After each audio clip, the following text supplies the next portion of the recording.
name is Aditi Subramanian. Hi, my name is Harini Srinivasan. We're studying 4th grade at Woods Creek Elementary School at St. Augustine.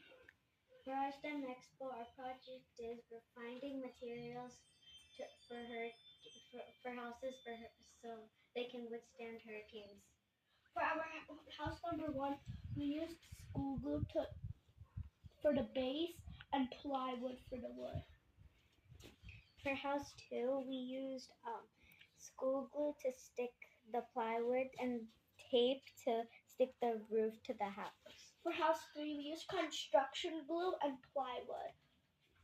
For house 4, we used construction glue and screws and clamps to stick the house together.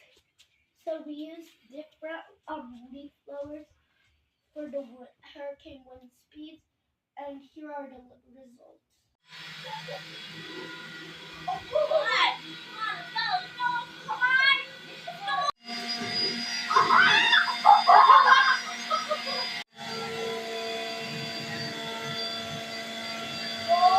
Oh!